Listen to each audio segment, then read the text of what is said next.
In this episode, I am joined by two of the players from the regular in crowd, Mr. Pickles and Londshanksepg, as we talk about character generation, and I run out of energy talking all about fatigue. Welcome to the Mythras Matters podcast, Season 1, Episode 19, joining in with the character generation.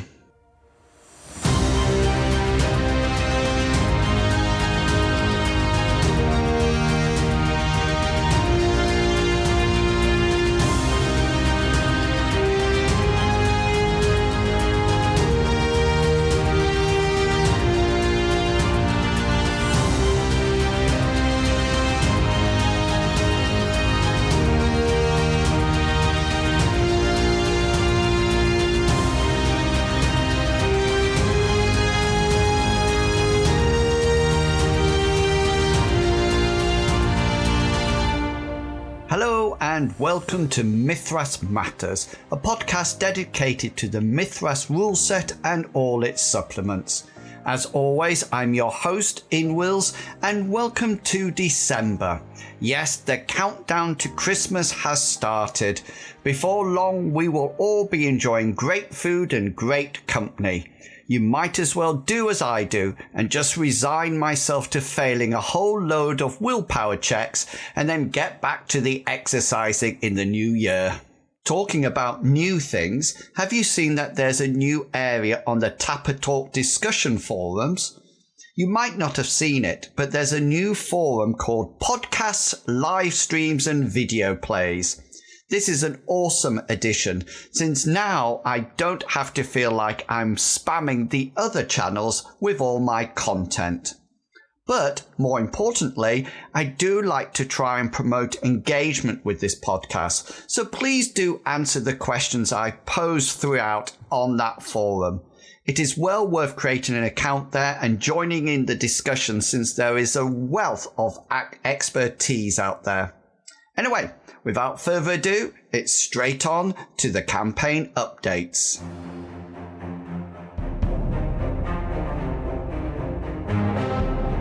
When I started GMing Mythras, I literally knew nothing about the rule set. I blundered through the sessions, learning as I progressed. Yes, I had read the rules, but like anything, there is a huge chasm between reading the rules, understanding the rules, and then applying them.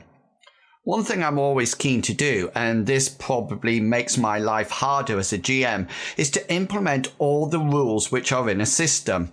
I consider all rule sets to be balanced, and so it's important that rules are not missed or left out, since they all contribute in some way to the game balance. I saw a post on the Tapper Talk forums this week when someone exclaimed, "I now understand about fatigue."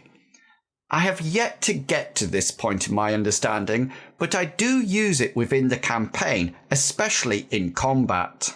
In episode 18 of this podcast, the one before this one, I had a really inspirational discussion with Dan True, all about combat. And one of the questions that I posed was about fatigue in combat. I really like the idea that as combat progresses, characters need to resist getting tired as they continue to engage with weapon swings, spell casting, and the overall adrenaline rush. All the players know that their characters can only last a certain number of combat rounds before fatigue checks are made. These are generally either 2 or 3 rounds, depending on the character. After this, their endurance is rolled, and if they don't manage to succeed, they actually gain a level of fatigue and all the negatives which accompany this. I really want the combat to feel realistic in this sense. Plus, I want players to consider how to bring the encounter to an end as quickly as possible. There was once a battle with a giant centipede in the series of adventures called In the Library of the Mystics. This was an actual play that you can find on my YouTube channel. This was the worst combat I've ever GM'd. I was still in the mindset of D&D when I was going to get to the point in combat when one of the participants was either dead or incapacitated. It was dreadful.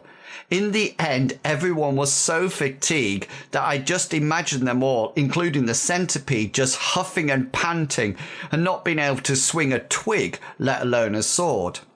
Lessons were learnt, and now I tend to bring combat to a close when it is apparent that one side has won. But I was interested to know if you actually play the fatigue rule in combat. Is it something that you really like or that you've never bothered with? As always, do add your thoughts in the forum discussion on the Design Mechanism Tapper Talk website. The post that I mentioned previously. Anyway, I'm looking forward to hearing your views.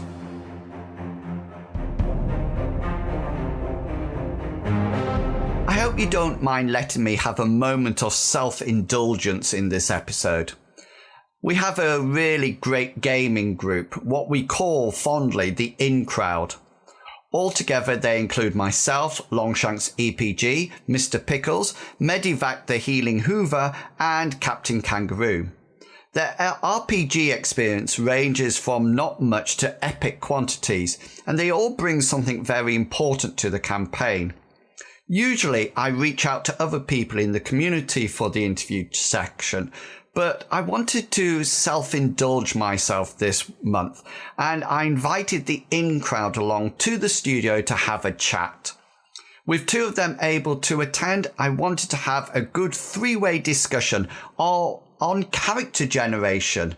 So, without further ado, I'll let them introduce themselves. Hi everyone, I'm Londshanksepg. I'm fairly new to role playing. Well, fairly new. I've been role playing with inwils for 4 years now, 4 and a bit, something like that. So I don't really know what I'm doing half the time. Make it up as I go along, and that's how I'm going to roll with it. And who do you play in the campaign? Oh, and in the current Mythras campaign, I play the noble warrior Hengist. Hengist, that's correct. Who loves a bit of a Barney. Yeah, brilliant. And who else do we have today? I'm Adam Vick. I play Mr. Pickles, who plays Bartleby Fumus, our theist in the squad. I've been playing and DMing a lot of different RPG systems since I was a sophomore in high school, so for a long time. But I've only been playing with inwils for the last few years. It's been a very, very much great experience learning Mythras and all that it has. You do realize that you lost me at sophomore? What sophomore? The second year of high school. Like when you'd be 15 to 16? Oh, that's even more complicated. That's the end. That's the end. 15 and 16 is the end of our secondary school system. And then we go on to college, 16 to 18. And then Really? Yeah. Yeah, that's why I have no idea what. So in America, my bad. They do their compulsory schooling is to 18, isn't it? Yeah, freshman, sophomore, junior, senior. Yeah. So see, I had no idea about that at all. I was just looking. The first episode of D&D 5th edition that actually starred you, Londshanksepg, with your druid. Yeah. Was on the 27th of November 2016. So yeah, 4 years. Wow. Yeah, that's when it came out. Yeah. Okay, then. So we're going to be talking about character generation today, and the sorts of characters that we would like to play. Last episode was all about combat encounters, and I thought it would be nice to have some of the in crowd actually on the podcast. I know, Mr. Pickles, you've been on one before, but Londshanksepg, you haven't at all. So I thought it'd be really nice to have you on, and so we can talk about characters. So let's start off with the idea. What sort of characters do you like to play, either in their role or personality? What do you naturally go for? I think I've always had an affinity, and I'm sure inwils can agree with this, for combat characters, mainly melee ones. I mean, I've been playing Hengist for 3 years, so that's a huge part. And I've played the one stint of D&D 5e that I played when I played a druid. He was a combat druid because he turned into a bear. So it is even my magical characters are combat orientated and melee orientated, I think. So I think that's the one I sort of resonate the most with. And do you like them to be gallant fighters? Because I know a lot of people like sort of like the barbarian type fighter, but Hengist is very much a noble fighter. Yes, I think that's how Hengist has developed into. When I first created him, he definitely wasn't. In the first few stories, he definitely wasn't a noble warrior. But no, any sort of combat, a gritty gutter fighter would give me as much joy to play as Hengist would. What about you, Mr. Pickles? What do you tend to go for? I have always tended to go for casters, and it used to be I loved wizards, especially specialist schools and everything. Right. I started with 3rd edition D&D, so that's where my history comes from. But that sort of changed a little bit prior to me joining you guys, to where I wanted to play a healer support kind of caster. And that's how Bartleby was born, certainly. In 5th edition and early editions of Dungeons and Dragons, there was always the alignment system. And Mythras is quite devoid of that. And I'm actually quite pleased it's not there, because as people might realize, I'm not a great alignment lover. So what do you like? Sort of like the good characters, either of you, or do you prefer the evil characters? What's your favorite? I have a much easier time playing good characters. I feel way too much guilt when I do bad things, and that even comes to just playing another character. I feel guilty when I do evil things, so I tend towards good. But I like that Mythras replaces the alignment system, I think personally, with the passions. Makes it so it's more of an abstract or literal thing that you're aligned with, rather than the rigid and uncomfortable alignment system. And I think that allows characters to develop by creating new passions or replacing the passions. So where do you both start when you're creating a character? What's sort of like your process? Where do you start from? I tend to draw my basic concepts from books, TVs, like the characters that I like in certain books and certain TVs. I think, I like that quality, or I like the bit when they did this. How can I incorporate that into a character? And I find that's my real building block, that concept. And then from there, I then look at the rules and go, well, the concept seems to be that with Hengist, for example. I was reading a lot of the Bernard Cornwell Viking books, that series at the time. So that's where that started. So I want to do a warrior, and I want him to be this sort of style of warrior. So then I look at the rules and go, how can I build him that way? And that's kind of where he started. And do you find it's easy to, is it just sort of like the type of character, or is it the personality of the character as well? The personality is probably one of the last things I build in. So I work out the mechanics of how he would play, and then from that, the personality sort of develops when I'm writing the character backgrounds. So it's my plan of, and it helps me think of what would he do in this situation? If he would do this, that means this is going to be his personality type thing. Kind of reverse engineer it that way. What about you, Mr. Pickles? How do you start creating your character? I would summarize, I think in a very similar way to Longshanks, but I would summarize that I look at a character from a fascination with a mechanic or a quirk. So I either have something I want to be able to do or something I want to be. And I think with mechanic is when I usually go for my caster types, and quirk can almost be anything.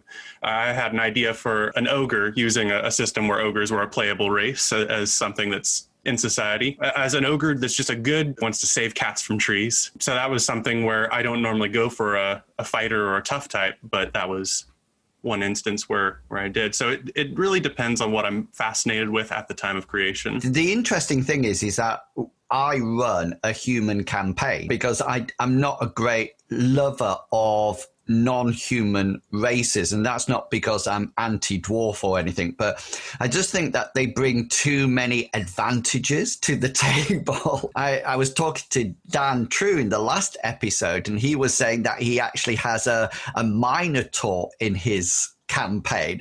Player plays a Minotaur. What's your opinions about non-human? Do you like other races or not? I like the idea. I mean, when we played Shadowrun together in Wolves, I played an elf quite a lot in time once before I swapped to humans. But no, I'm always quite open to that, and I think they do bring a different quality. But I think it needs to be in the right setting. such as with Mythras, that they're not there. So that's brilliant. But I think if we were playing a different style of game, then yeah, if the option was there, I would probably quite happily play ones like I've always wanted to play a face troll in Shadowrun, because that seems like, because in the Shadowrun world, the stigma of the trolls not being sort of like very socially liked and being socially capable in the rule set. So that's always fascinated me of how you could pull that off. So I would like to if I could. But what about you, Mr. Pickles? Are you a non-human person? I think as a player, I like the idea because it gives you so many things to paint your character with, and it's much easier to create a personality when you have, oh, I'm an elf, and elves tend to be like this, so I'm playing like this. But as a writer or a GM, I think I very much value taking out all of those common high fantasy things, because then when you bring in anything that looks slightly different or strange, it's much more impactful for your players. You see an elf and elves don't exist. That makes the elf much more important than they would be in a standard high fantasy all races in. Yeah, and inwils, your games, exactly that. I remember when we had the Mr. Bartleby and I shared dreams about that mysterious elf lady. That was a long time ago, but that, and then with the more recent spoilers, by the way, if anybody's not watched the most recent episode of inwils' campaign. It's all right, nobody watches them, it's all right. But there were spoilers warnings there. When the man wolf thing started to arrive, and when we've had the goblins and the frog people, it makes such an impact, and it impacts how I play and how Angus would react as well, because he knows that this is a gribbly that's probably not going to let him. He has to kill them, as opposed to if it's a human, he might attempt to try and let them live, even if they're a bad person. I always have this real issue with non-human races, and Mr. Pickles, you almost like alluded to it in the sense that they are so stereotypical in the way they're portrayed. And I feel sometimes if somebody says, I want to play an elf, then you're immediately going to slim daggers and bows. And there is no such thing as a tubby elf or something like that. That's an idea. But all dwarves, I think, are going to be short, speak with a Scottish accent, and carry axes. And I really hate that stereotypical view of races. Well, I think the human race doesn't have that label, doesn't have that stereotype. And I'm just wondering, if I asked you to play a Minotaur, would it just have a gruff voice and carried a big halberd or something? I'd have a very, very high-pitched voice if I played him then. I'm starting to think a Minotaur caster would be amazing right now. But that's me. Well, I think for me, what I want players to create is their own character. And in that, I want that character to be unique. I don't mind that it shares qualities with other characters of fiction or film, but I want it to be its own self rather than being a stereotypical view of a race, in the campaign. So the Mythras system for creating characters, I'm really interested in what you think about it, because you've both been through the actual system. And just to remind you, we do attributes, and we'll talk about attributes later on, but it's this idea that you pick a culture and then you have your profession, and there's only certain skills that you can have from the culture and the profession. Then you have a whole load of background options that if you want to, you can randomly generate, but we tend not to. There is an option to have older characters and younger characters that actually alter the amount of skill points you have. And then there's passions at the end that you can create, which we've talked briefly about. But let's go right the way back to the beginning. Do you like the idea of having a culture and then a profession? What do you think about that system? Sorry, Mr. Pickles, I'll go first. I really like it. A comparatively new role player. The book is really, really well set out, and the whole idea that it gives you a very structured way of building the character that you can then choose. Obviously, as you said, you can randomize or not, or you can choose these bits or not. So you still got your choice there, but you've got that brilliant structure to help you develop your character that is going to be playable at the end. And the last thing you want to build is an unplayable character. I feel a little conflicted on it. I like that it helps to create a more rounded character in a logical, real sense. It's going through your culture, what you grew up with, and your profession, and it helps to build a background more naturally, I think. And I especially love the passions, because that makes it very easy to pick up a character and say, this is what they're about. The only part I feel a little conflicted on is that it can be difficult to make some ideas work as effectively. Like if you really wanted a very specific type of character, you might have to spend all of your, I believe it's like your background or your hobby skill points at character creation to get what you want. But I also think that in a medieval sort of society, that makes more sense, as it can be harder to get all of the specific specialty skills you might want. Yeah, because the hobby skills, you can then use that to actually get a new skill that wasn't actually in your background, etc. And I think that I often worry that people are going to be stereotyped because of the cultures. You know, that you have the barbarians, you have the primitive, you have the civilized. And I just wondered, I mean, I think it's really interesting from a GM's point of view, because I've never made up Mythras character, but I make up NPCs all the time. And I don't actually go down that route. I have a more open and can just think, oh, I'll just do that, and that.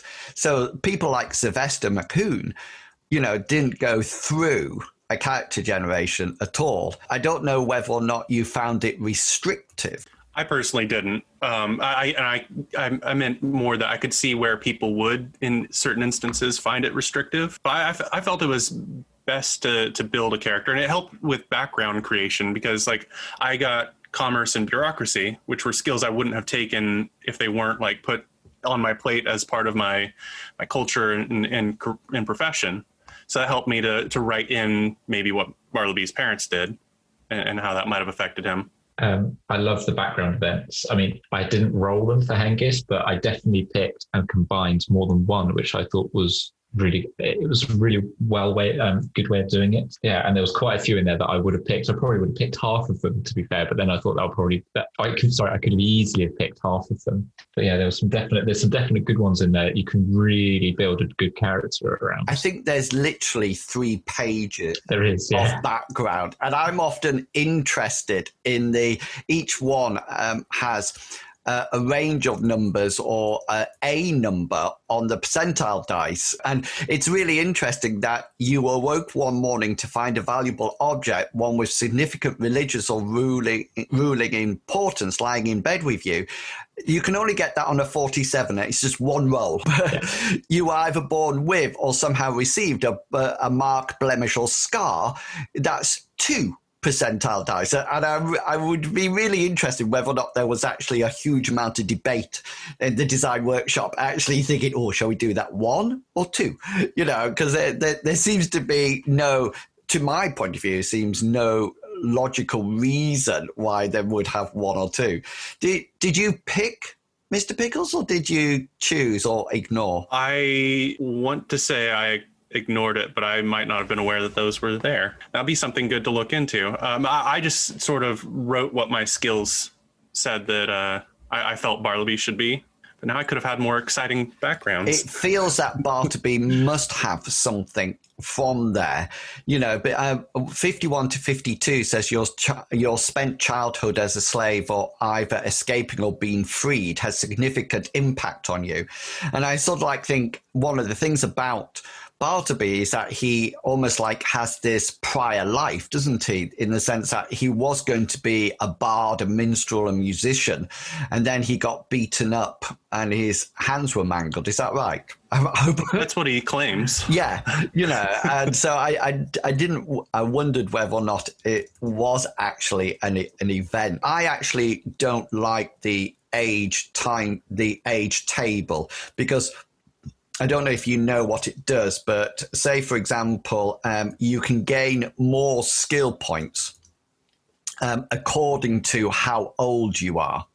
So the older you are, the more skill points you get. So you are all sort of like an adult, and so you get 150 bonus skill points. And you can only increase your maximum skill to plus 15 at character roll. However, if you go to senior or old, you get 250 bonus skill points or 300, and you can actually increase your maximum skill to 25 or 30. It's a nice system because it demonstrates that how old people are. Do you like that aspect? Would you consider that for your character? I have considered it as a reserve character in case anything ever happened to Hengist. Amriel protect him. But I don't think I'd go for an old character, but I have thought of a middle-aged to getting onto being a senior character in the past. Not because of the skill points, but because that's how the character concept took me. But I do like the fact that and the idea that the older you are, the more life experience you have, and the more time you've had to practice and hone your skills. So I do like the fact that that's reflected in the table. As a player, that deal doesn't attract me too much. I think I'd only want to play an old character for a one shot where it's more about playing the old character like an old wizard or something, that would be fun. But that bargain usually doesn't sell me. I'm not keen on it in the sense that I don't think age plays an important role in a campaign. Because we're never, your character's never alive. Not that you die quickly, but the period of time that you play for a campaign, you could play an old person, which is 5d6 plus 60. So, I mean, you're going to start off age 66, and it would, I don't think it'll have any impact on the game. And the other thing I don't like about it is that there's not, as far as I'm aware, a negative impact on your attributes. So if you're old, you can still have... So Hengist could still have all his attributes and still be old. I think there should be a balance somewhere in that system to sort of like pay off from the both of them. How important, when you created... We use a point system for the characteristics. So just to remind you, in Mythras, the characteristics are your things like your strength, dexterity, constitution, etc., etc. Attributes are what those characteristics produce, like your action points and things like that. So how important do you think characteristics are for a character at character generation? So how strong they are, how intelligent they are. What's your thoughts about that? How important? We'll start with you, Mr. Pickles, this time. I think they're very important. From a role-playing stance, approaching the game with a brand new character, you have to really be able to tell what your character's like. And I think that a lot of like low-level characteristics, attributes can be great for role-playing or for just coming up with easy ways to describe your character. Dexterity is Bartleby's lowest, so I just said he has mangled hands, and I felt that gave you guys enough of a good image of him. Mental characteristics help show how impulsive you should be playing or how clever you should try to be. But especially in Mythras, I think that the attributes come through as a secondary importance is because they change all of the skills. And I think that it's a really good balance. What about you, LongShanksepg? What do you see the characteristics then apply it to the character? I thought about it because I had an image in my head of Hengist and how I wanted him to operate in combat. So I was thinking he's going to hit hard. At this point, I hadn't decided what weapon he was going to have. I hadn't decided if it was going to be an axe or a hammer or a sword. In the end, I settled with a sword. But I was thinking he needs to hit hard, but I don't want him to be rooted in my mind when I was picturing how he fought. He plants his feet and he swings. He was quite, and this changed in playing, but he was quite graceful. He was quite fluid in movement. So he would move and parry and hit and that sort of thing. So I was thinking he needs to be quite dexterous as well. And that's where I put between those ones. So I think it's size, strength, constitution and dexterity is where I sunk most of his character points to the detriment of the others. But yeah, I was quite happy with how that came out. Would I build it if I was doing a similar character game? Would I do the same? Probably not, but then it would be a different character. It always, I've got a video coming out this week I'm recording it this week about, I really do think that sometimes we don't engage with the attributes. And I think a lot of games have throwaway attributes that doesn't really matter. And in D&D 5th edition, it's always Constitution unless you're a paladin. And then you must have a big Constitution. And I know Constitution links to experience modifier, as Hengist has found out to his dismay, maybe. But well, no, not dismay. As a player, I accept that. Hengist is. But then I'm wondering, does charisma come into the actual role-playing aspect of it? And in the sense that, it talks about someone with a high charisma, for example, might be ugly or plain to look at, but blessed with charm and wit that more than compensates for the handsomeness. And likewise, a low charisma, which might indicate someone who is radiantly beautiful, but utterly shallow and simply meek. And I really like those. And, a good charisma is often useful for those who wish to be leaders and centers of the local community. Die-hard loners and submissive followers tend to be the other extreme. And I'm wondering whether or not, when you create a character, whether or not you look at the characteristics and that supports you in the role-playing aspect of that character. It's starting to now. I must admit, when I first started creating Hengist, I didn't pay attention to charisma, and I hope this comes across in my more, right in the last 6 to 9 months worth of playing Hengist. He's started to become. He doesn't necessarily always engage socially with everything, whereas in the past he used to, and that is partly because I've gone, well, he's got a very low charisma, so how would he act in this situation? He's just going to say the blunt truth, or he's going to say something not necessarily divisive, but he just says it in a matter-of-fact way. And I'm trying to play him as a bit of the person who sits in the background, says his piece, and then if that's listened to, that's listened to. If it's not, then he's not going to force the issue through, because he doesn't have the charisma to be able to persuade Mr. Barsby, for example, to go and jump off the cliff. Whereas if he was a charismatic leader, he might be able to almost do that.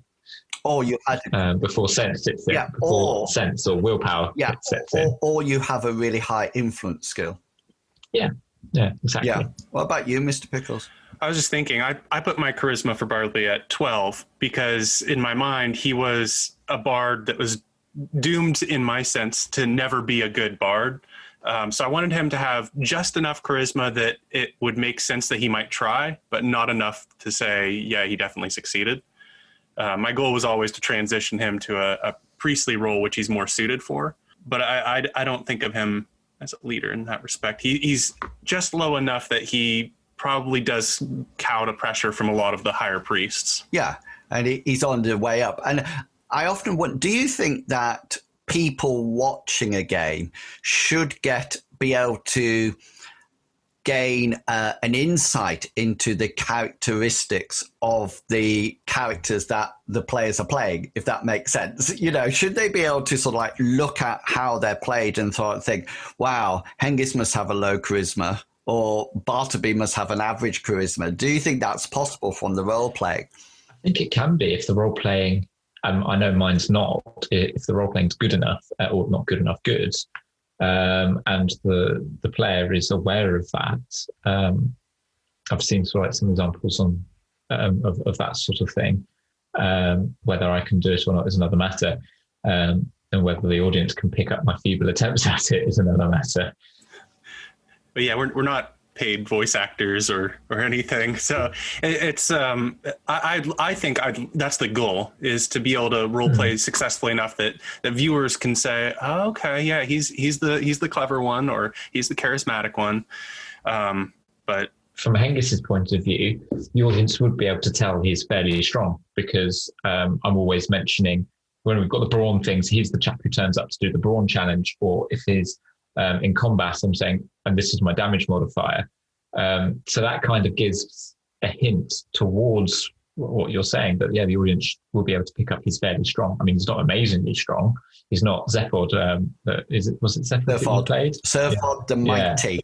Yeah, Zephod. He's nowhere near as strong as that. He's slightly stronger than average, but not much stronger than average. Serfod would be able to pick a house up and put it in his back pocket if he wanted to. I personally think that the physical characteristics are a lot easier to roleplay to. And one of the things that I talk about in the Gibbering GM video, which you can go and watch, and I don't expect you to answer this, is that I have a real issue about intelligence, because you could have a really intelligent character, but not necessarily an intelligent player. So if there's a problem, all I can hear is Mr. Pickles laughing. I always have this problem. It seems like I always put intelligence higher, or when we did the one shot with the mercenaries, I get the mercenary lady with 18 intelligence. Yeah. And it's like, I'm not that bright. So it is. And I think it's a classic thing that when I was playing D&D first edition Advanced Dungeons and Dragons, that was in the days of the epic dungeon crawls. If you went across the wilderness in those days, it was something unbelievable, but it was just sort of like going to a dungeon, and we used to put numerous traps down or code breaking sequences. And I have a real issue there, because surely the magic user who has high intelligence should always crack those, and not the fighter who has lower intelligence but is played by a really problem-solving player. Do you find the same in your campaigns, Mr. Pickles? Because I know you GM as well. It is really hard to make puzzles that are both like they work with the character's abilities and they indulge the player's abilities. So it is difficult, but I go with Traveler for my campaigns, and that's similar to Mythras in that you build your characters as you want. There's no class definitions for the most part. And I think it's Call of Cthulhu has the idea role, which I really like that, because I can use it as a prop. As a GM, I can sort of like say, well, roll your idea rolls, and anybody, which is basically I think it's double your intelligence or times 5 or whatever.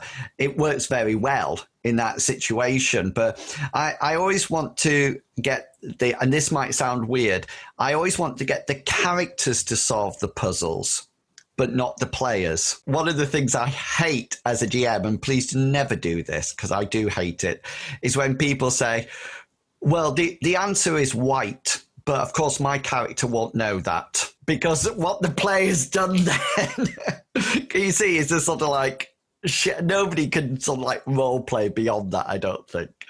So, That's a tough one. Okay, then. So let's talk about, I want to talk about more about personality of characters, because one of the things that I really like about making NPCs is playing them. That's my favorite bit about being a GM. I love to create NPCs, and I love it when they become memorable. So Sylvester McHoon, I consider now memorable. Oh, yeah. Oh, every time that name is mentioned, or when we went to go and see him, I would sit there going, oh no, not him. Oh, it's so much fun. Please, anyone but him. He was so much fun when he got in there, but it was that dread and apprehension of actually going to talk to him. And I think that's so interesting that he hasn't been in the campaign for ages, literally ages. But if suddenly you had to go back and see him, I think we will be saying, I wonder how Cyrus is going to interact with Sylvester. Oh, no. Yes, we need to go map shopping again. We have to. Yeah, we're going map shopping. And it's because to be utterly honest with you, he has no skills or attributes. I don't have a character sheet for him. All I have is his personality. And I was wondering, when you create characters, how much of the personality actually comes through of the character? Is that somewhere that you start from, or do you pick it up as you play? How do you establish that personality? I must admit, it's not one of the higher points. It's something that I sort of like to think about a little bit and then work on as I start playing. the character. And Hengist has gone through a few phases of different types of personality. For those of you that can remember him at the very beginning, 3 years ago, he's changed a lot. But that's how I've decided to play him, because I've gone, well, actually, the way the sort of personality I've given him isn't really fitting in to the world. So I've tried to slowly adapt him, rather than just going one session to the next session, have a complete personality shift, as if he's woken up as a different person the next day. I try and build it in slowly. But I have thought about it a little bit, and he's slowly working his way towards where I think the personality that I've now just, as a player, decided fits best with the party and the world, and him developing as a person as well. So you said at the beginning, LongshanksEPG, that you're a sort of like beginner role player. Do you think that's one of the things about being that, doing the role playing for the first time, that you have to search around for how you actually want a character to behave, rather than approaching the game? More experienced people might approach the game and say, this is what I'm going to be like. I think so. But also the thing is with me is I knew of role-playing games. And until you sort of said, I'm starting to think of one, I had no idea. I mean, I'd heard of D&D and I'd heard of the stereotypes that went with it, but that was my experience of it. And as I've engaged with the different systems that we've played and the different characters I've had with you, I've deliberately gone off and watched other things and watched other games and that sort of thing that are available on YouTube and things. And as me, that's part of where, as a player, my development and understanding of role playing as a player has started to finally kick in after 4 years. And that's where the development of Hengist is coming through from. Right. Because I've gone, well, this is actually, you can do this. It's okay to do that. But I know now that if anything happens to Hengist, partly because I know how the game works now, Mythras works now, and all my learnt experience as a player has come through, I know that my next character, whether it's in Mythras or as in the world that you've created in Linda, or a different version of Mythras, would be very different. He would have, or she would have, a personality built in at the beginning that I'll then be able to maintain, rather than chopping and changing and developing. I think that's really interesting, because one of the things that I hear Cyrus say in his introduction every time we play is that Cyrus always sort of like says something that is along the line of, I'm still trying to figure out where he's going. I don't know where he's going yet. We're making a few mistakes as we go along. So I think Cyrus is Captain Kangaroo is quite an experienced role player, Mr. Pickles. He was one of the players that, as I started my DMing back in high school, he was one of my first players. So he played a lot with me. And a few other people you might know. But. Yeah, so I don't know whether or not that is Cyrus developing as a character, trying new things, or whether or not it's because it's a new system, a new rule system, because I think that can also impact on it. What about Bartleby? Did you come ready with his personality all set up, or is it something that's developed in the campaign? I definitely didn't bring a personality to the table. And I think in the two ways that I make characters, mechanic or quirk, with quirk, I have the idea of who I want to play in my mind already, and then I just approach the setting and apply that character to whatever encounters happen. Yeah. But because Bartleby was more of a quirk, I came in, or a mechanic, I came in wanting to help people. And so I just looked at my character sheet and thought, how can I try and help people and ingratiate myself?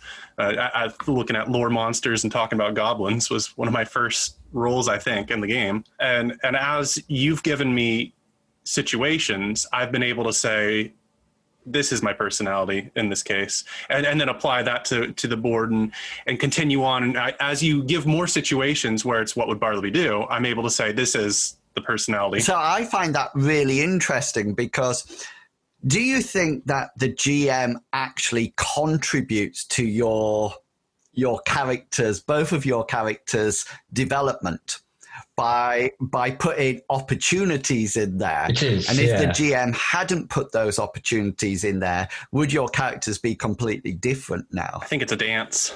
You both have to be working together. You can have players who know exactly what their characters are, but if the setting doesn't really give, or the adventures don't give anything to express that, then nothing really happens. And the same goes if the DM makes a really interesting setting and adventures, but the players don't really indulge it at all, then it can be problematic. So it has to be both ends are working together and reacting. And I find that really interesting because I feel that I almost like orchestrated Bartleby's love of the slums. 100%. That was you.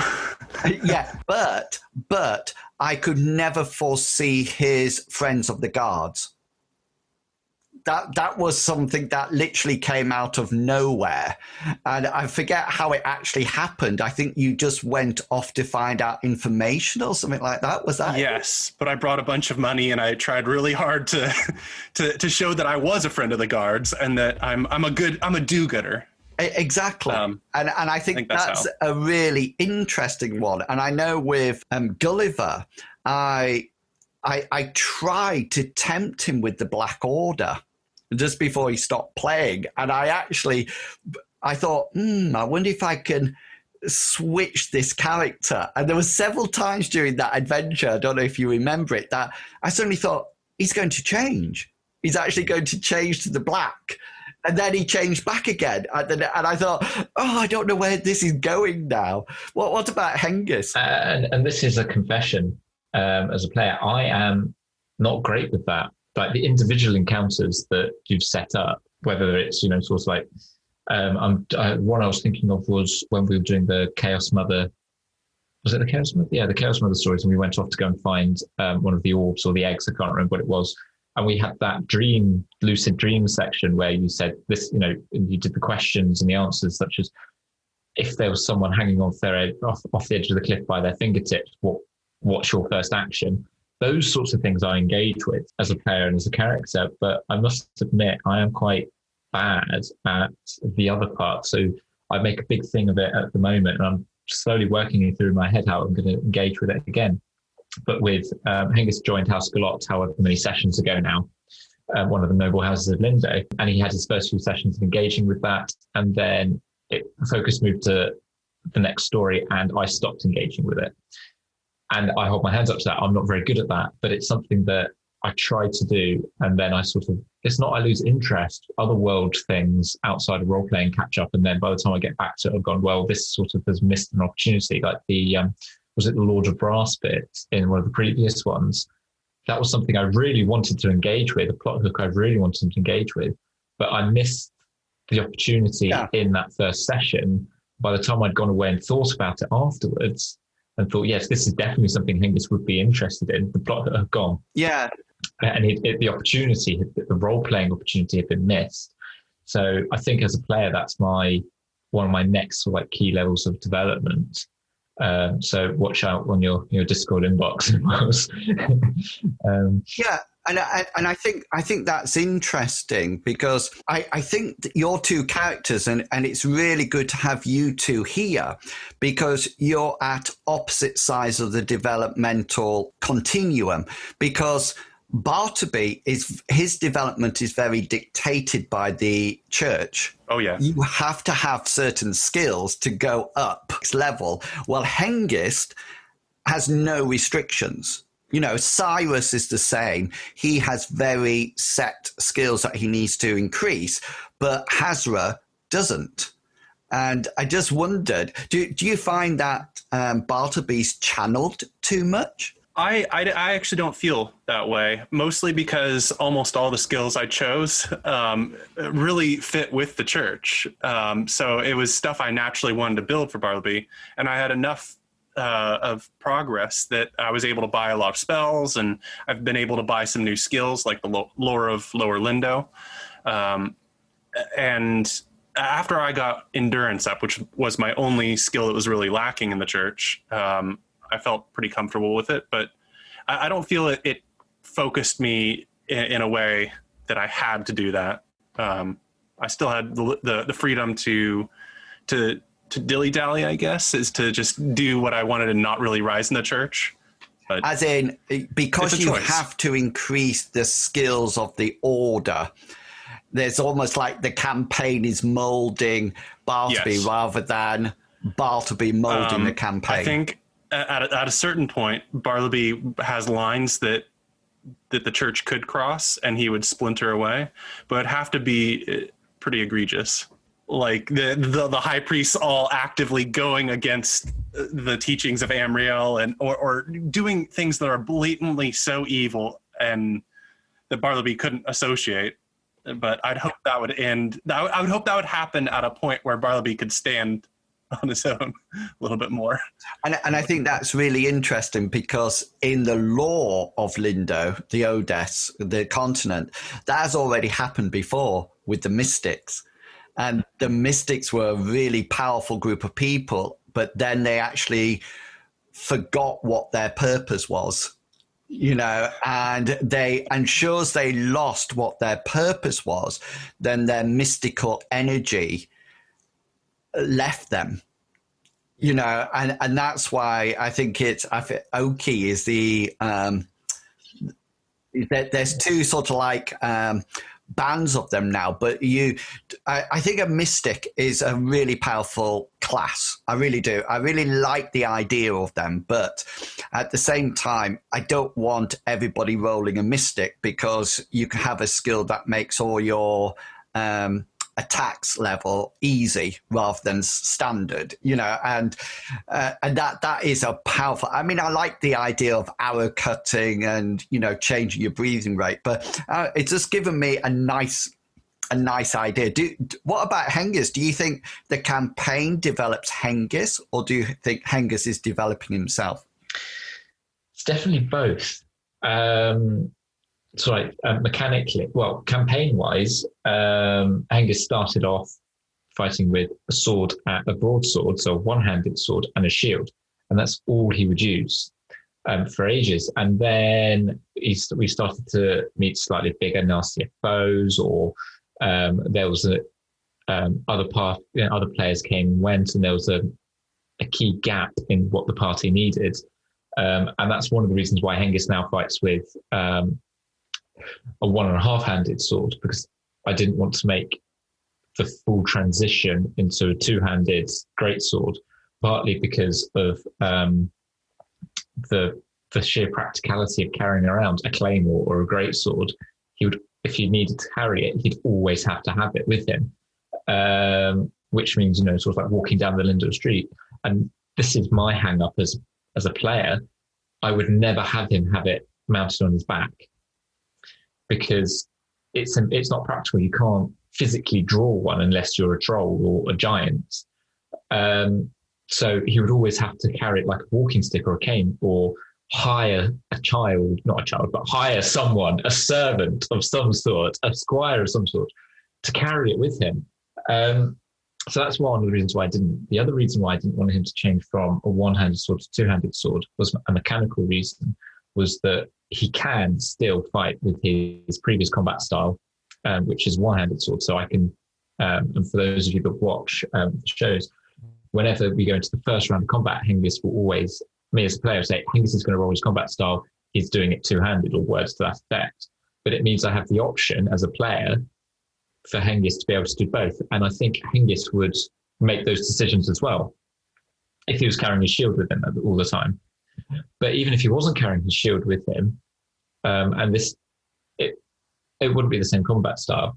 But sort of like thematically, I was thinking I wanted to have that as a player. I wanted to have that balance, and I think that fits the way I rationalize it. That fits into Hengist's mentality of he's a warrior, so he's going to pick the right tool for the right.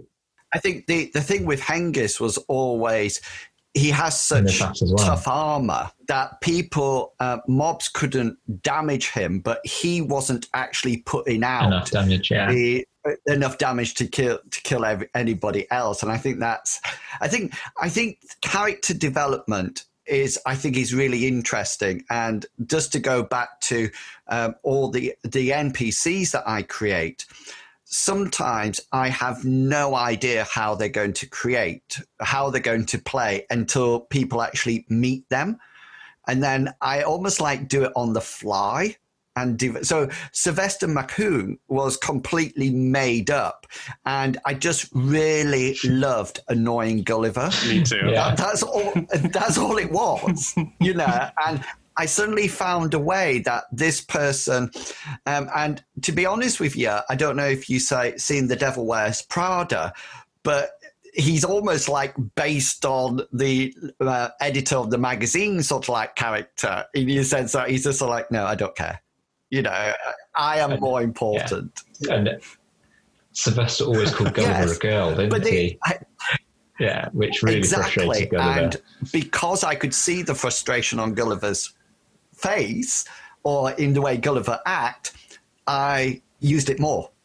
You know, because one thing that I'm really passionate about with any campaign is that every action, no matter how small, must impact on the game, on the campaign world.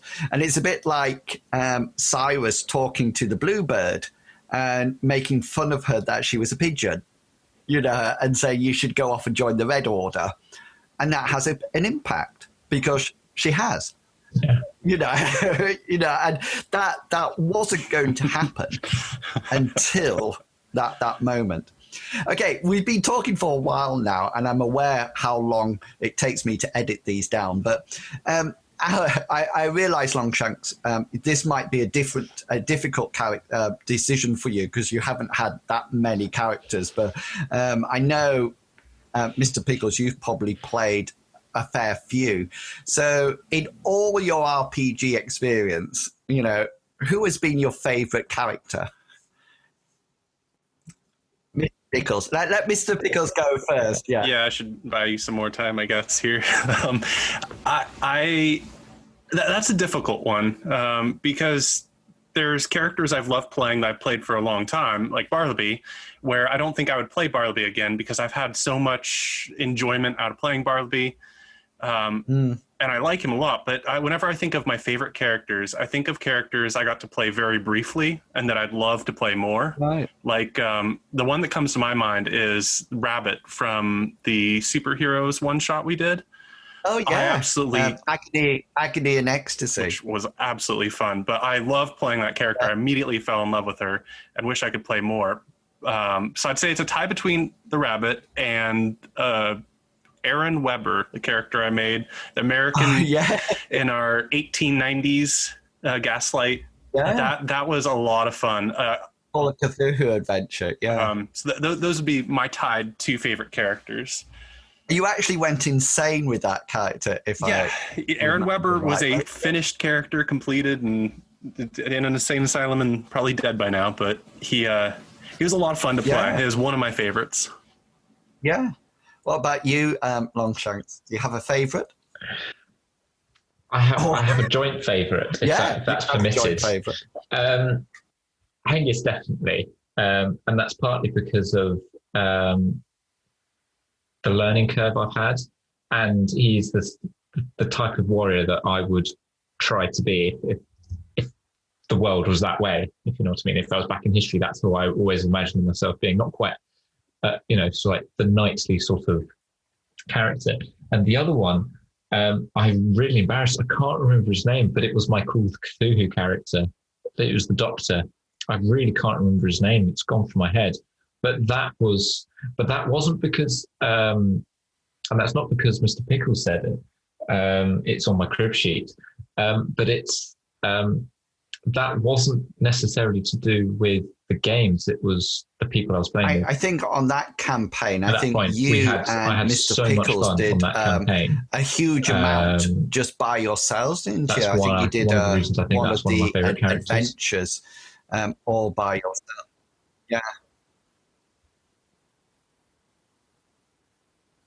I'm just... We did a whole adventure on our own, and then we had a couple of other people joining in and that sort of thing. It will be.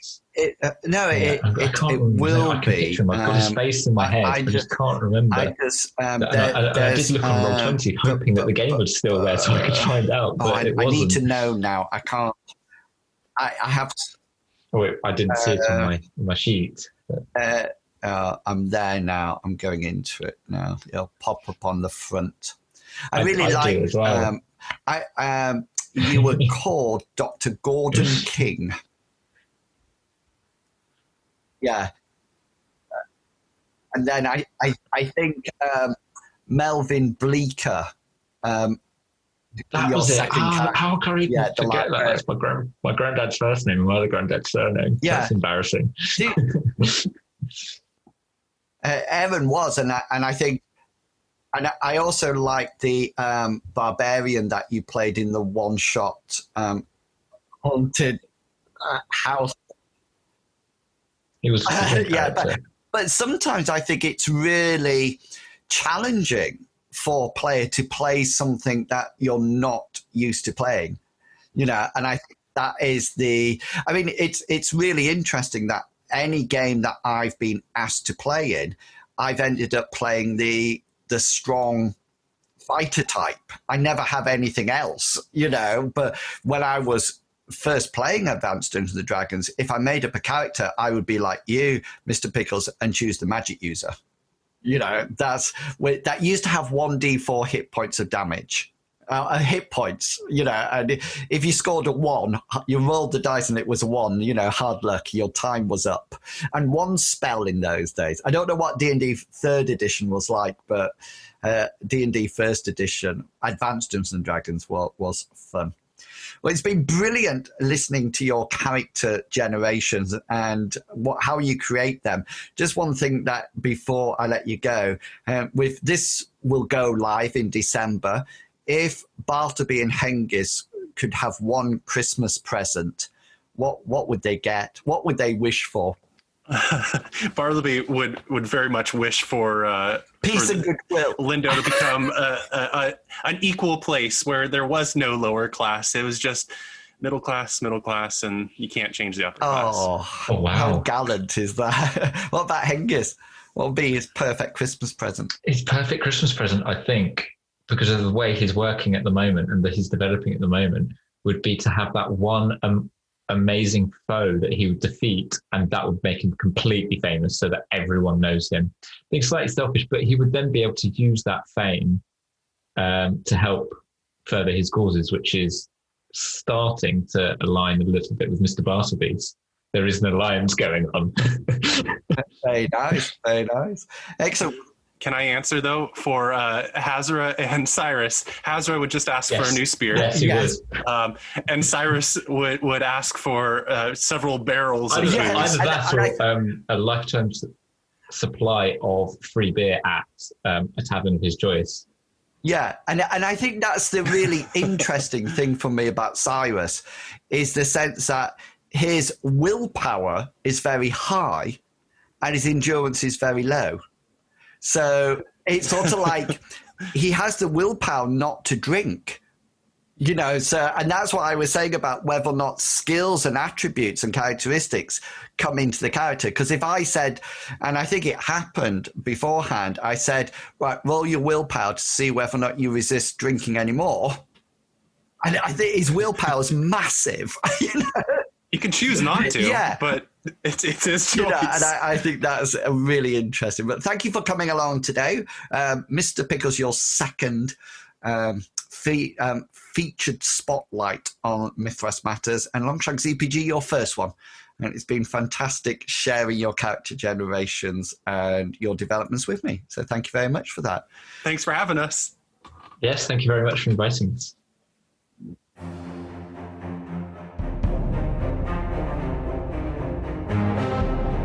I really find talking about characters and how people create them so fascinating. And it was really interesting talking to both Mr. Pickles and Londshanksepg about how they engage with the process. Remember, if you would like to contribute or appear on the podcast, then why not drop me an email or message and let me know what you would like to cover. I'm always looking for reviews or interviews with people. So if you are interested, then you can email me on inwils@gmail.com or send me a message on the various forums I frequent. Also, if you are interested, I have started a series of YouTube videos called The Gibbering GM. These are based on my thoughts relating to RPGs and cover a range of topics. There are 2 up now on my YouTube channel, and honestly, I was not trying to be controversial on these on purpose. The next one, I might choose something a little bit more mundane to talk about. Well, that's only a might. One thing which I'm trying to do with the podcast is to let you know what might be coming up in future episodes at the end of each one, so that I can whet your appetite and encourage you to come back and listen.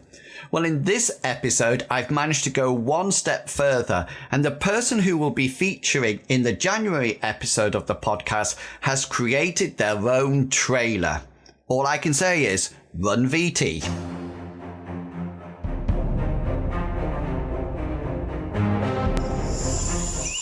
Dare you face the perils of Monster Island?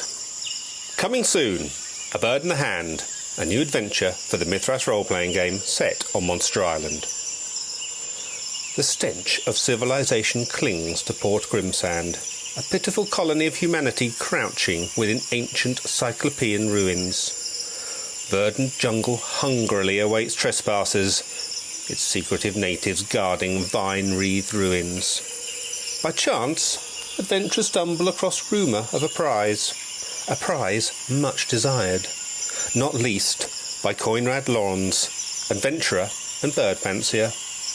A scheme is hatched, a plan to feather your nest, an opportunity for a bird in the hand. But something stirs, a malign will waits. Dare you face the perils of Monster Island? A Bird in the Hand, a Mythras adventure coming soon from the Design Mechanism, available direct from its usual retail partners.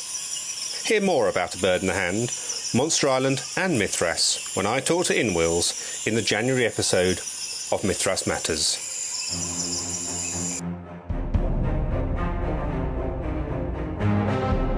I am really looking forward to chatting about that adventure. Monster Island is awesome, so can't wait to see what other dangers lurk in the shadows. And that's it. Another episode of Mythras Matters completed. I hope that you have a safe and happy Christmas, and there is at least a couple of things underneath the Christmas tree for you related to RPG and Mythras. Next month, we'll delve deeper into the Bird in the Hand adventure, and Loz will be along to provide us with an update for all things Mythras in the new year. So, until next time, have a great month of gaming, and I will chat to you all again in January. Until then, I hope all your opposed rolls succeed and provide you with a well-deserved special. Thanks for listening. See ya. Bye.